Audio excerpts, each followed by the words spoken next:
Good morning, everyone, and welcome to Unity of Halton Peel, or I guess it's Unity Halton Peel. We took the of out. So let me share my screen with you folks, and let's get our service started today, our gathering. Our taking our time for about an hour out of the world, out of all the chaos, out of all the must-haves and the must-dos and the what-abouts, and just allow ourselves permission to come into this moment together, heart to heart, hand to hand, soul to soul, whether it's live right now or at a future time watching it. And I'm thinking I would love to go back and watch this again 5-10 years from now and just see where our ministry has come to in those intervening years. So for those of you who don't know me, my name is Wendy Carr. I'm a licensed Unity teacher. If you're new to Unity, I would compare it to a lay leader.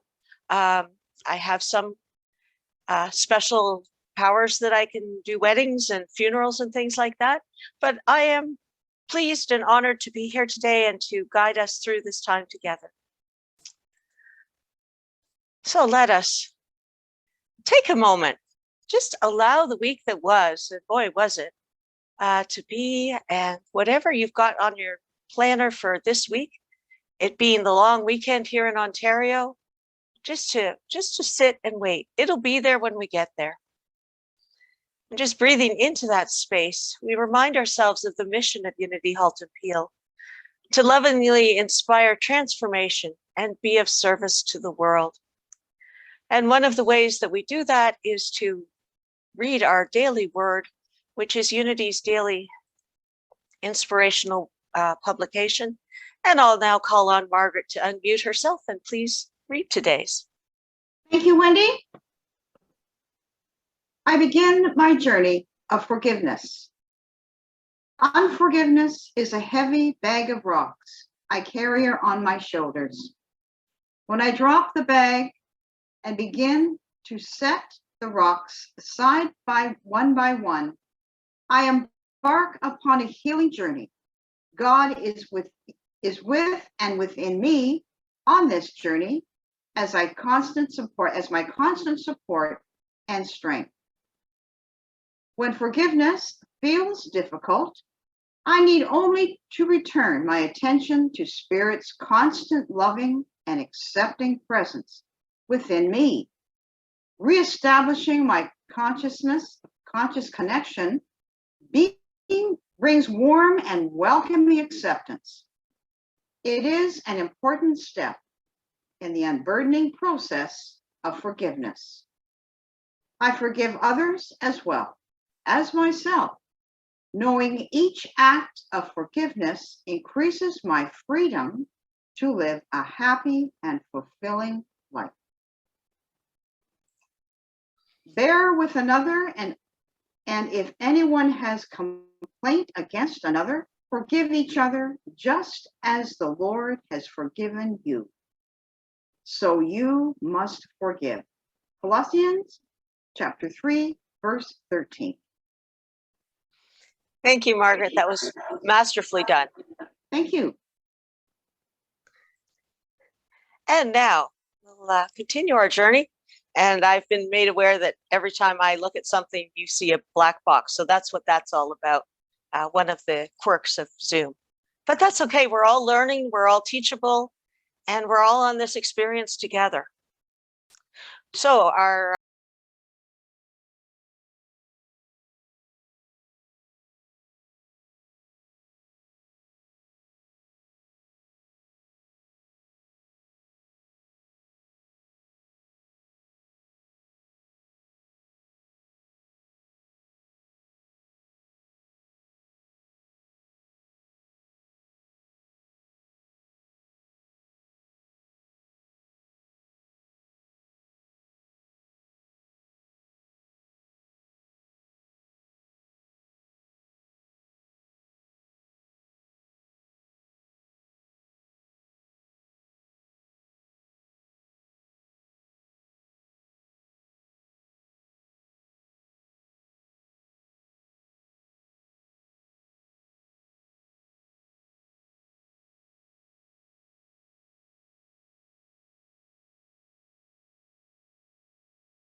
Yes, love that song.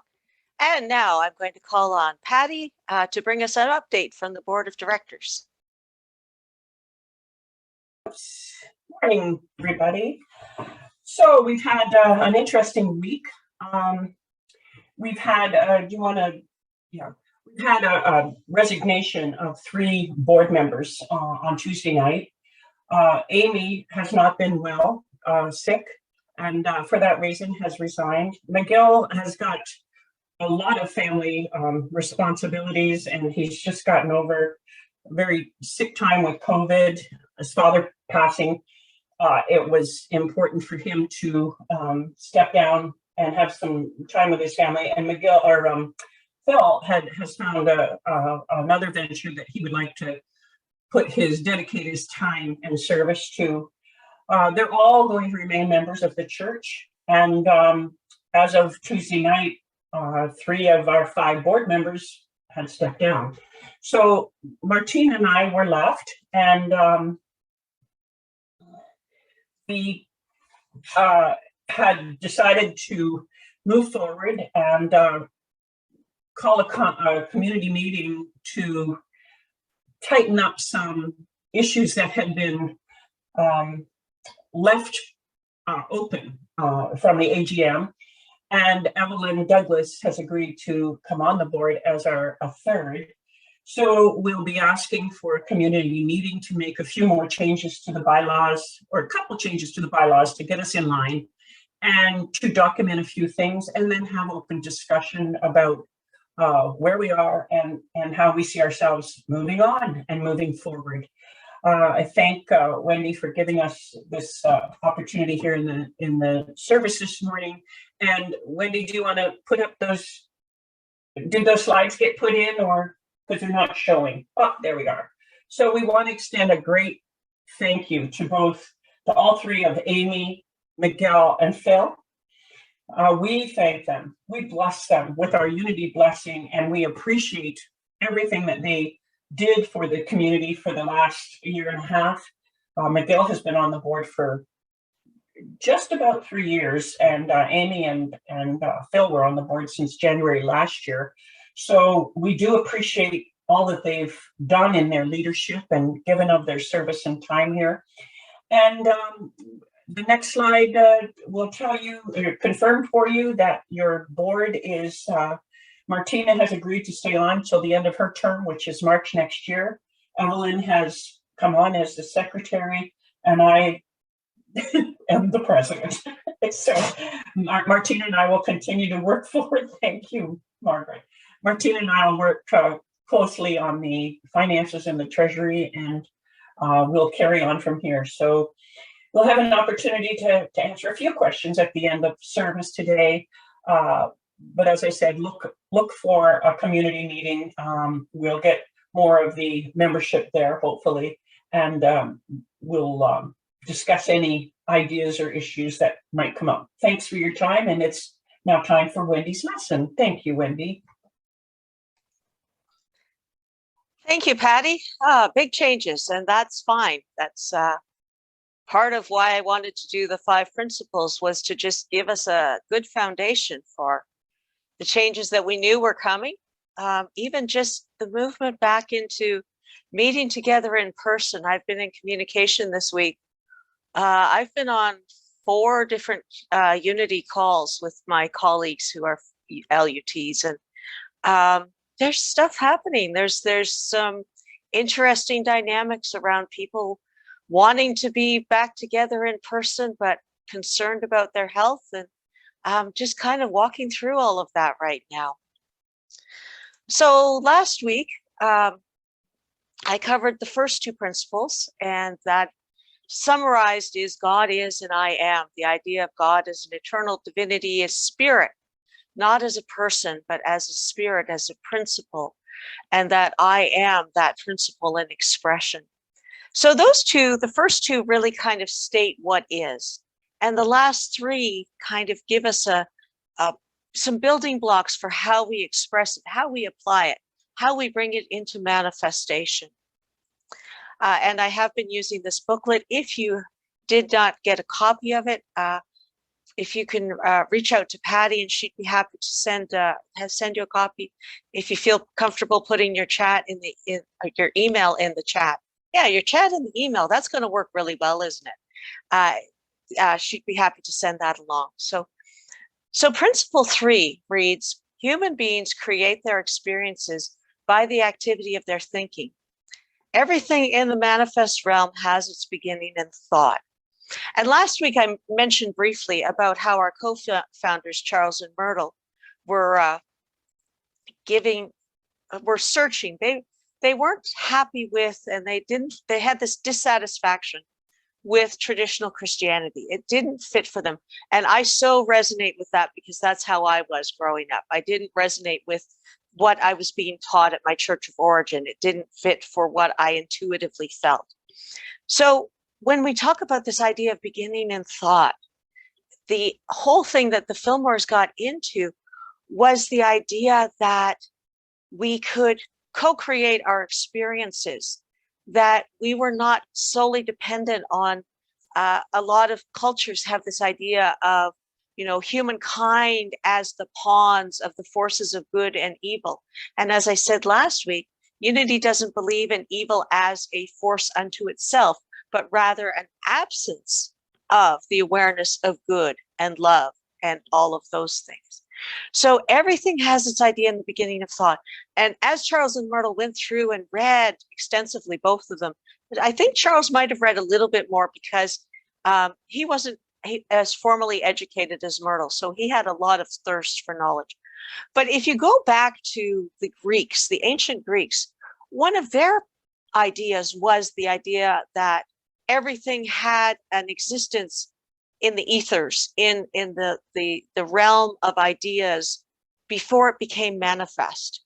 And so this idea, this concept that, if I say the word table to you, we'll all think of a different table, and yet it's all table. So we have this capacity to create things through our thoughts, through our expressions, through our own understanding and what we have had in our knowledge and experience in this lifetime. So as I shared last week, there are stories in each of the 3 stories in each of the principles. And I've just drawn out, I'm giving you a summary, and you can read the full stories for yourself. Some of them are really, wow, blessings to the people for stepping up and sharing their what is. So there, in the first one, and this reminds me of Emily Cady, a situation that could have defeated me began to open the space for greater good in my life. And I think that's one of our challenges, is to be open, to be receptive, and to be aware that we need to be mindful of our thinking. It's very easy, I think, in North American culture to get caught up in, that we are only as worthy as our bank balance. We are only as worthy as our street address. We are only as worthy as what kind of car we drive. And that, in the absolute of truth, with capital A and capital T, is not real. It feels very real, but when you pass, that's not what goes with you. It's what is within inside you that will go and continue with you.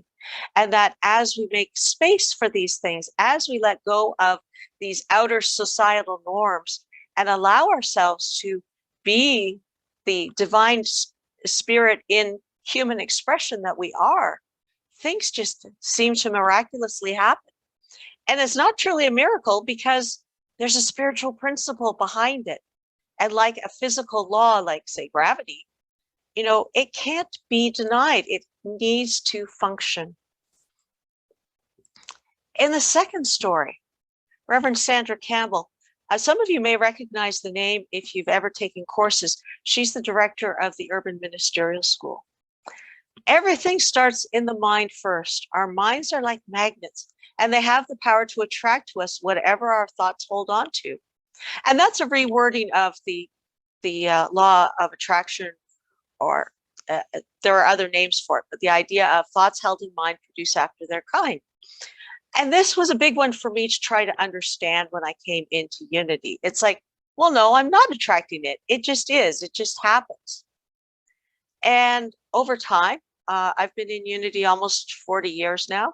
Wow, And just kind of realizing that, yes, if I focus on what I don't like, somehow it brings more of what I don't like.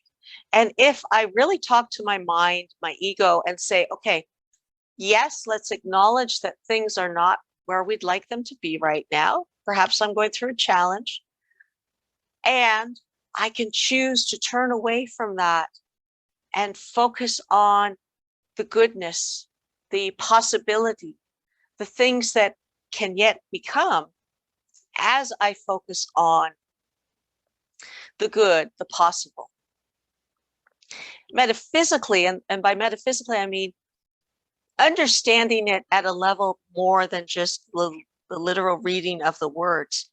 When Jesus says, turn the other cheek, a lot of people say, oh, well, that just means you have to take more. No, metaphysically, we understand that to mean turn your attention elsewhere. Turn away from what is upsetting you and turn your face towards the sun, towards the goodness, towards that inner self that is the Christ, as we talked about last time, that inner divinity, eternal, universal. And finally, I still give thanks for this journey daily, knowing that only through prayer and meditation, and not by allowing negative thoughts to invade my consciousness, I am where I am now. I could give you a whole Sunday talk on an experience I had in my life that was horrific. It was traumatizing. It was traumatizing to the point that I needed counseling for PTSD. And yet here I am because I understood the principles that I could use to help heal myself mentally, physically, emotionally, and psychologically. And yes, I did seek out professional help to do so. That's not anything to be ashamed of. I'm really big on mental health is part of my spiritual practice. That's another Sunday talk. But as you read through these stories in the booklets and see what these folks have gone through and see how they have stood firm in their awareness that as they think, so they will produce, as they focus their attention on, so that will reproduce itself and draw more in. And yeah, if you're in the midst of deep grief or deep struggle or, a challenge with family or work or finances, it's hard. It can be very, very hard. And I acknowledge that, to see that and to be that capacity of letting go and allowing that. And that's where we get into the next two steps of our principles. So at the end of each of these stories, there's an affirmation, and I just bring these to you just to kind of give us a centering, to allow these concepts to settle in our hearts and minds. With my thoughts and feelings centered on truth, I experience this moment as abundance and wholeness. And I know in other talks, and probably last week, I went on at some length about thoughts and feelings. Thoughts and feelings, the masculine and the feminine, the intuitive, the logical and the intuitive, those two halves of us that need to come together like a coin and be a paradox that we live in. And as the coin, we roll on the side, trying to find the balance, seeking that balance point where our thoughts and feelings align, where our masculine and feminine align, where our logical and intuitive align, where our intellectual aligns with our inner knowing. Those whole paradoxes just is such a part of who we are and how we create our experiences. When we wobble one way or the other, then one might become more powerful than the other and draw to it that which we might not desire. And yet we have choice and we can move forward. And if we fall down, if we find ourselves, in the fetal position, wrapped in sackcloth and wearing ashes, we could say, you know what? That was a nice party. Stand up, shake ourselves off, wipe the ashes from our forehead, and allow ourselves to move onwards. Thoughts held in mind produce after their kind. That's probably one of the most often repeated statements in Unity.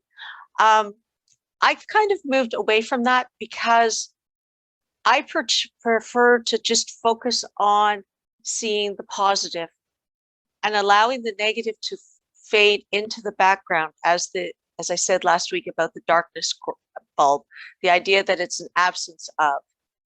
And so I would rather not beat myself up for having negative thoughts and give myself a lecture about what those negative thoughts will do, but rather focus solely, to the best of my ability in that instant, on the positive.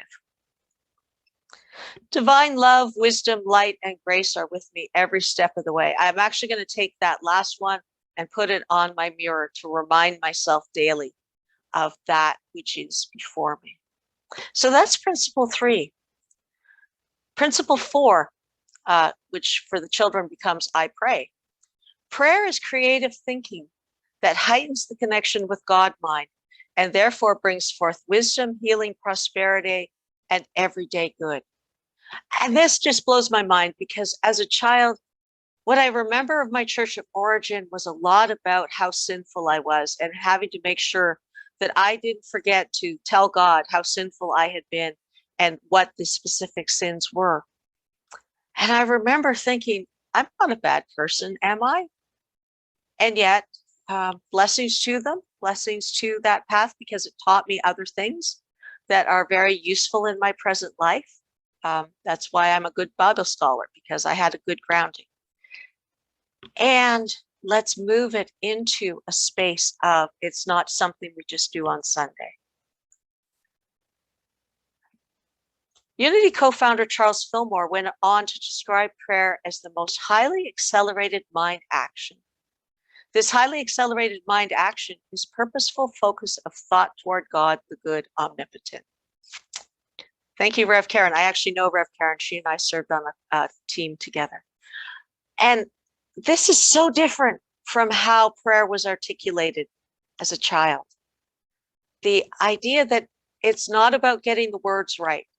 It's not about saying something by rote that has no meaning to me because I don't understand it. I'm just saying it by rote. But rather opening my heart and my mind up and just allowing the thoughts to pour out. You know, I remember when I was doing my LUT studies, one of our prayer instructors reminded us that sometimes the greatest prayer that we can say is, here I am, and then be silent and just allow your heart and mind to just flow through whatever's in there, whether it's a person we're concerned about or an issue in our own lives. That it's not so much about the words, but the intention, that underlying sense of connection, that whole idea. And that for me was a huge weight off my shoulders, that having been raised that the words were really important, learning that just allow it to be. And that's all that's needed was huge. Reverend Norma. Prayer and meditation connect us all and were the catalyst for my recovery. Reverend Norma describes a health challenge that she has in her story. Yes, prayer and meditation work. They connect and transform our lives. And I know I've shared this story before, but I'm going to share it again briefly. I was at Unity Village in 1995 when there was that bombing in Oklahoma City. We knew something was up. We in our classes could feel the energy shift because the phone lines at Silent Unity, our prayer ministry, lit up like a Christmas tree. Every line lit up. And that's pretty rare. And you know something's up. And it really was interesting for me to see how those of us who weren't in the Silent Unity building, we were across the middle part where the fountains were. We were in another building. We were not physically located, and yet we knew something was up, and yet we knew prayer was needed. We didn't know why. We didn't know the specifics. We just knew we needed to pray. And our instructor said, I can feel something's up. I think you can all feel something's up. Let's stop the lesson and let's just pray for the next 5 minutes. And that's what we did. And I invite you to just, be aware of that. Understand that it's not you alone praying, that at any moment in time, there is at least one other human being on this earth praying, because Silent Unity, which is the prayer ministry, has not only the site in the States, but they're around the world. And so somewhere there is praying at all hours of the day and night, because wherever it's night here, it stays somewhere else. And that's so important when we're feeling the most alone, to know that there is someone in formal prayer, in that concentrated prayer, in that consciousness, holding everyone on this planet in love and light. A final story. This resonated with me because this has been my practice for many years, and it would have been blasphemous when I was a kid. Have pen and paper handy when you meditate. Center, realize your connection to spirit, and perhaps ask a question. Then expect guidance, nudges, and answers. That has been my practice for many, many years, because I learned that as I came out, in some ways it was like coming out of sleep, and sometimes I couldn't remember everything. But if I permitted myself to just, while I was in that consciousness, to just say, okay, pause, scribble something down to help me remember later, close my eyes and go back to where I was, and trust and affirm that I would understand that scribble later. And I would say the vast majority of the time I did. There are a couple of times that I sort of looked at it and said, okay, I need to go back in because I've forgotten what that means. But just, it's okay to put your prayer time on pause.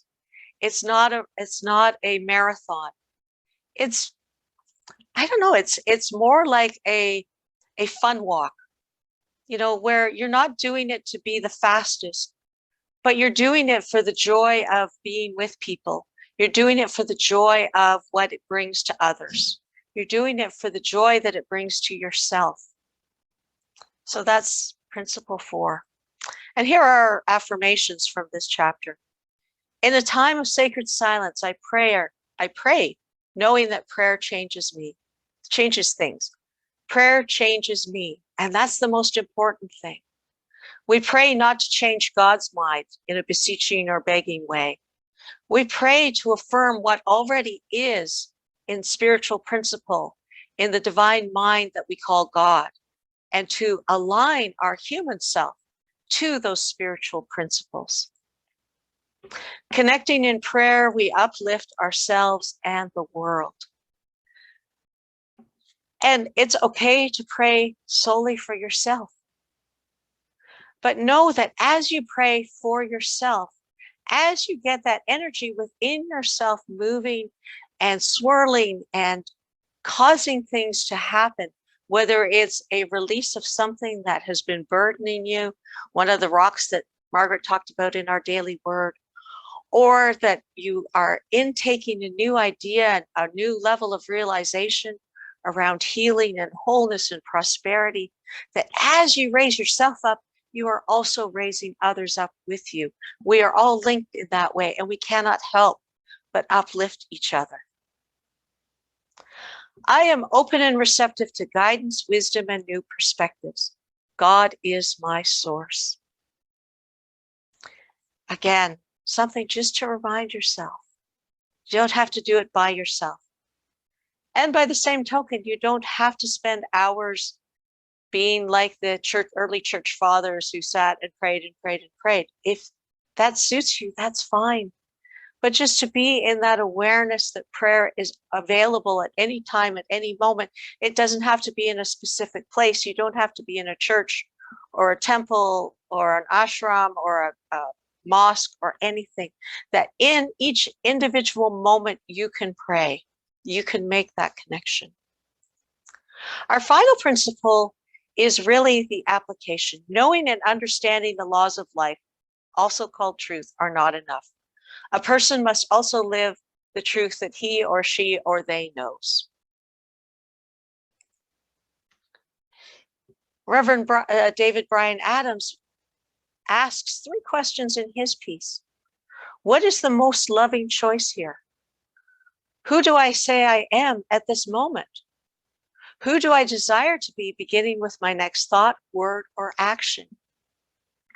And you can take each of these questions apart, or you can take them together as sort of a a gateway through which you walk. What is my most loving choice here? I can choose, going back to our third principle, to focus on the negative, or I can choose to focus on what is and what can be. And I think sometimes we get hung up on the can be because we're not sure what it's going to look like. But I tell you from experience, if you can set your ego aside and just give it a bone, tell it to go chew on the bone for a little while, and bring into your heart what it would feel like to be with that person or in that job or earning that particular level of money, or to go on a vacation to that particular place, and bring that energy, bring those emotions into that space. I have found for myself that that helps my brain get aligned. That once I get those emotions in place, I can kind of let go of what it specifically has to look like. I can be very broadly specific. I would like to go on a vacation where I would like to go on a vacation that makes me feel, I would like to be in a place of employment where I feel, where I am, things like that, and bringing that into that space. Who do I say I am at this moment? Well, that changes with every moment. We may have titles that we use in our lives.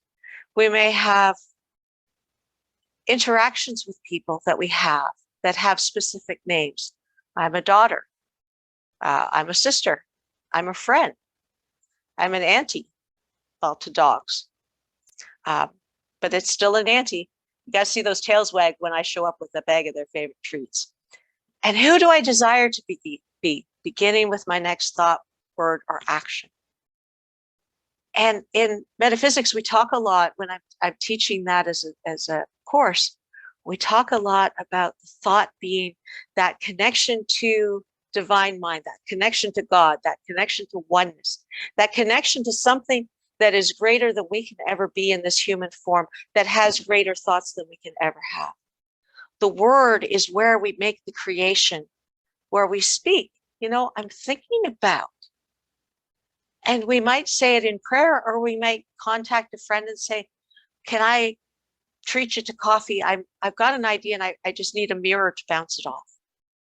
And then taking those two first steps, the thoughts and the words, and putting them into action. If I hadn't taken those thoughts and words and put them into action, I wouldn't have been teaching on Zoom before we needed to teach on Zoom. And it's been an interesting journey. Reverend Karen Shepherd, prayer has strengthened and sustained me through many challenges. Prayer has been a constant companion and a measure of first resort. And that's where we get into the action. You know, many of you know I like frogs. I'm realizing my frogs aren't behind me today. They're just off camera. When I first got into Unity, I had seen a sign that said, fully rely on God, frog. I said, oh, that's cool. Over time, though, the words changed as people shared with me that they had their own acronym for it. And right now, in this exact moment in 2022, my acronym is first rely on God. That awareness that my first step before I do anything else is to breathe, connect myself, and then ask the question, and then ask, what's my next best step? It saved me a lot of potholes. It saved me a lot of embarrassment saying something that wasn't appropriate. It saved me a lot of embarrassment saying something that, had I said it, I would have hurt someone very badly. It saved me saying or doing something that would have been injurious to my own health.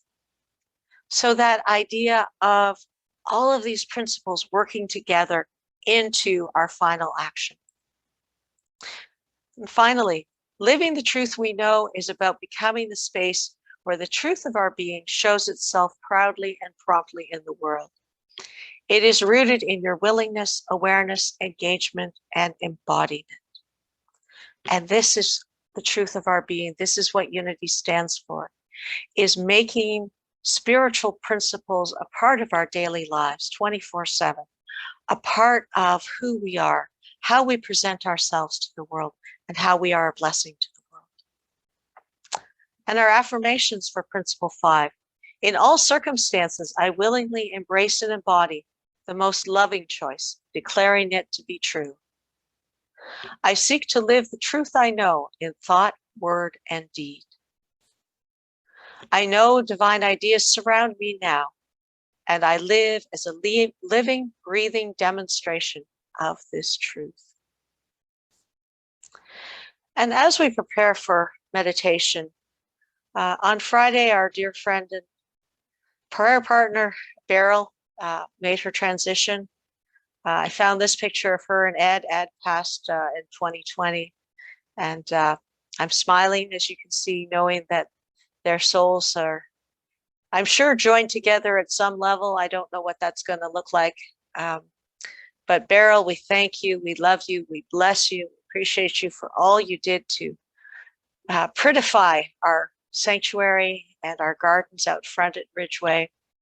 And I personally am grateful she did a watercolor of our two cats who were both passed. And I look at it every day and smile, thinking of her and the cats we had. So we'll just hold Beryl in our hearts and minds as we move into this time.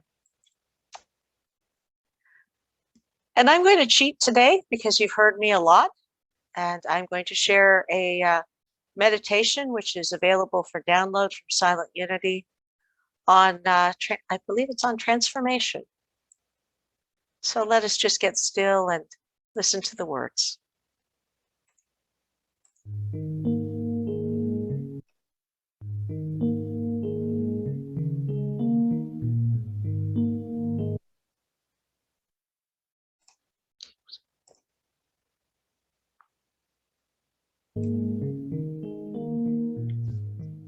In this time of meditation, we invite you to still your mind, quiet your heart, and open your spirit to the truth within.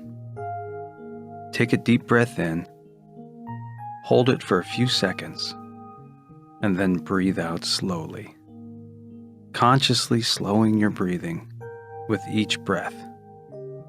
Your body becomes more relaxed, and your mind becomes clearer and more focused. You renew your mind, and you are transformed. You claim your divine identity and acknowledge your oneness with God. All that God is, you are. Perfect peace fills your heart as you rest in this truth. Limiting thoughts, though familiar and perhaps even comforting, no longer have power over you. You turn your attention from any negative or distracting energies and focus on new potential and unlimited possibilities. Embracing the work of inner change, you are transformed. You are a spiritual being with great power and great responsibility. With courage and confidence, you step into a new way of thinking and a new way of being. Divine wisdom, power, and order are made real as you choose thoughts, words, and actions that bring forth only good. You are transformed.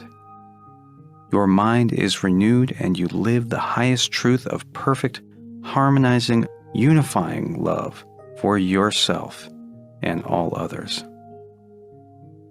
This sacred truth takes hold deep within your spirit as you gently bring your attention back to this now moment.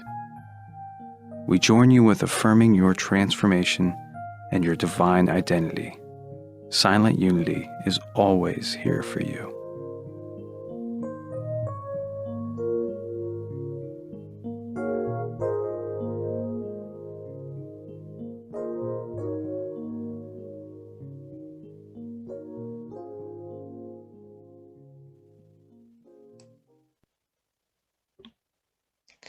And we continue in our time of prayer and meditation, blessing the world, knowing that we are a lighthouse, we are a beacon. We are an example. And as we share and expand this example of the 5 principles, of our ability to be a spiritual being having a divine experience, we bless the world.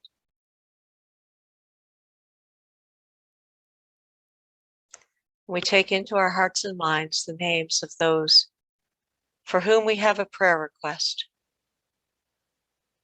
who are weighing heavy on our hearts for circumstances that may concern us.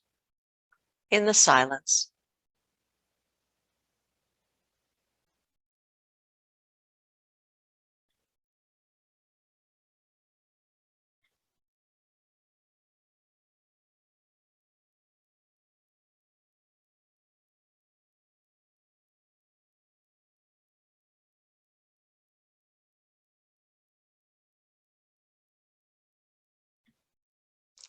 and so it is, and so it shall be. Amen.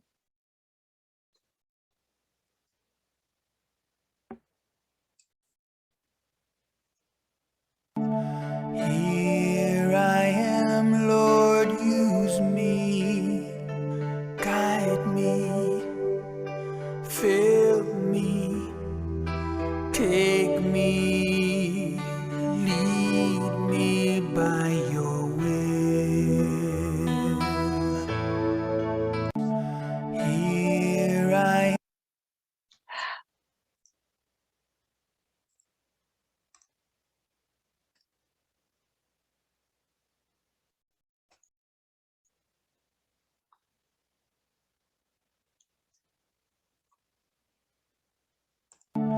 Here I am, Lord, use me, guide me, fill me, take me, lead me by your will.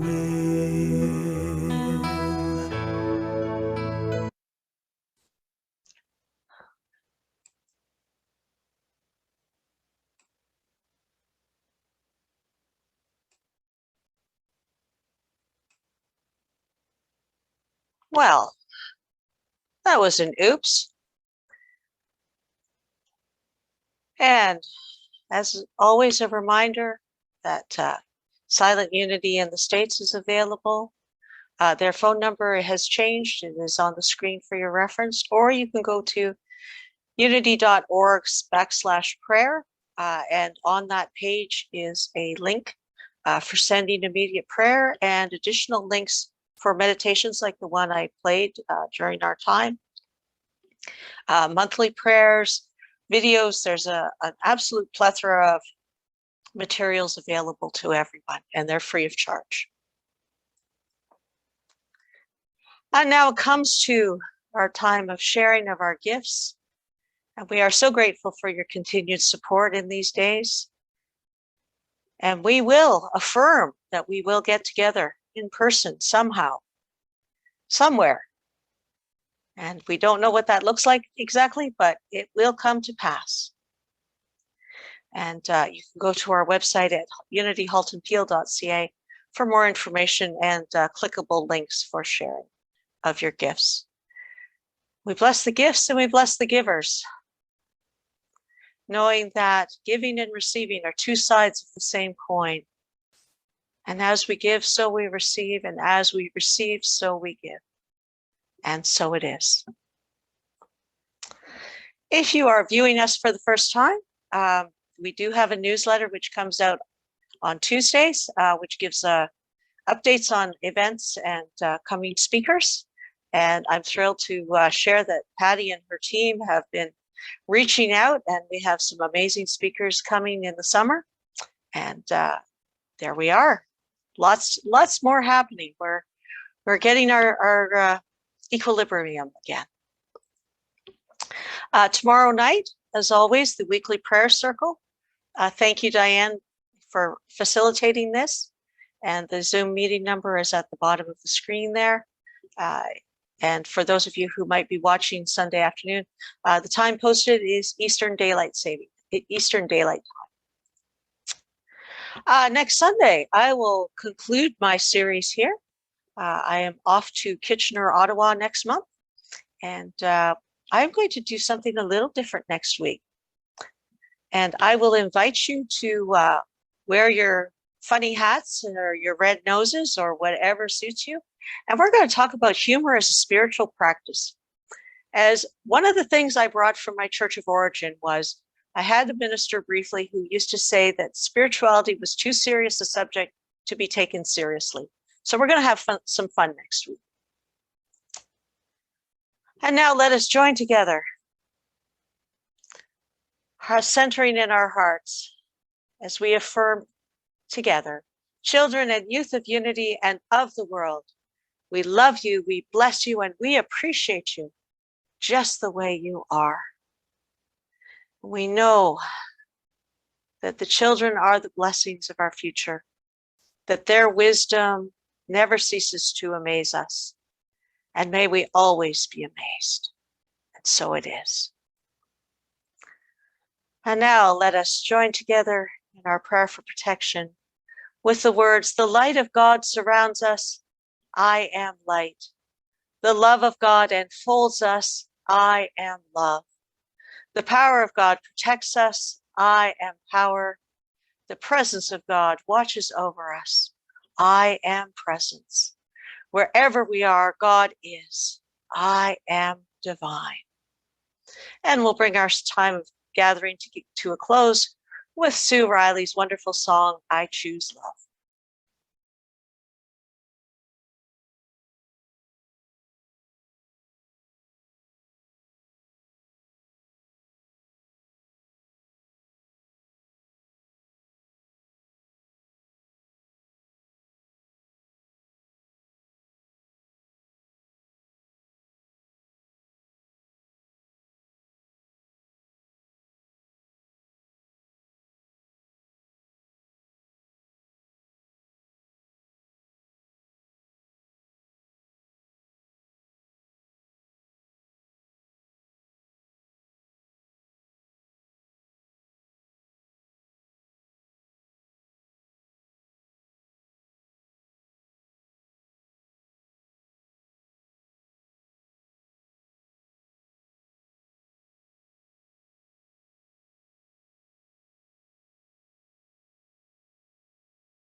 For those of you who are live on the call, please join us for fellowship and discussion. And I will stop the recording before we start that. And to all of you, wherever you are in time and space, blessings to you for the week, for your life, and for this world. Amen.